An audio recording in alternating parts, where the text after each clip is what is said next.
Hi, everybody. What are some things that you want in life? I just got this amazing catalog in the mail. Look at all these exciting toys. I sure bet I want a couple of them. But what do you need for all of these things? You guessed it, money. Now the Bible tells us in 1 Timothy chapter 6, verses 6 through 10, that actually godliness is a great source of profit when combined with being happy with what you already have. We didn't bring anything into the world, so we can't take anything out of it. We'll be happy with food and clothing. But people who are trying to get rich fall into temptation. They're trapped by many stupid and harmful passions that plunge people into ruin and destruction. The love of money is the root of all kinds of evil. Some have wandered away from the faith and have impaled themselves with lots of pain because they made money their goal. Now, in the first verse of this passage, there are two big words that we need to explain. Just what is godliness? Well, godliness is striving to be like God. Living your life in such a way that you become more and more like God each day. More kind, more caring, more compassionate. All of these amazing characteristics that God shows us that God is like. What about contentment? Contentment is being happy with what you have.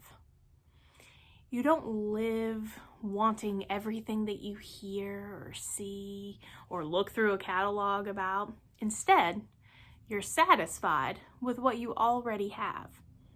You don't want anything more. So in verse 6, God is saying that there are great things to come when we try to be like God and we're happy with what we have. Why do you think this is so good for us? So when you were born, did you come into the world with lots of stuff? I know I didn't. No, when you came into the world, it was just you. You didn't bring anything with you. So what do we really need to live? Well, in school you may have heard of something called Maslow's hierarchy of needs. And that teaches us, along with these verses in the Bible, what our basic human needs are. It says that we only need food, water, air, shelter, sleep, and clothing.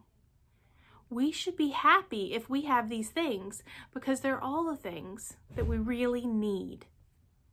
But I don't know about you, but it's kind of hard to be happy with just those things, right? I mean, after all, look at all this stuff. But what do our verses say about getting focused on being rich? Well, in 1 Timothy chapter 6, verses 9 and 10, it says, "But people who are trying to get rich fall into temptation. They're trapped by many stupid and harmful passions that plunge people into ruin and destruction. For the love of money is the root of all kinds of evil. Some have wandered away from the faith and impaled themselves with so much pain because they made money their goal." Man, those are some strong words for people who are focused on becoming rich. But something to learn from those verses about becoming rich is that it doesn't say that every rich person will have these bad things happen to them, or even that wealth is bad. No, it's just saying that people's main desire to be rich, when their first love is money, that's when the trouble comes in. People who desire to be rich and who love money are not, what was that word we talked about earlier? Oh, the one in the first verse. Oh yeah, content. They're not happy with what God has blessed them with. So let's go back to that catalog that I was checking out. Oh yeah, Play-Doh, Legos. Oh, Pokemon cards. Oh, and Squishimals are in here too? Who here has Pokemon cards or Squishimals? Even I do. I bet most of you have more than one of these things. Or if you're a grown-up, think about that thing that you love to collect. It can be really hard to be happy with just one, can it? So once you get one, you want to get more. And even when you have 2 or 5, you want to get even more. That's the problem with wanting things. You can never quite have enough to really be happy. It's hard to be content when you want all the things. But guess what? God wants us to be happy and content with what we have so that we can grow to be more like God and God's Son, Jesus. So take a look at your collections and all those things that you want.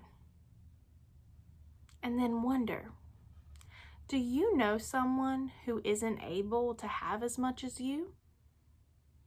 Maybe you have a friend who thinks your Pokemon cards are really cool, but they're not able to have quite the collection that you do.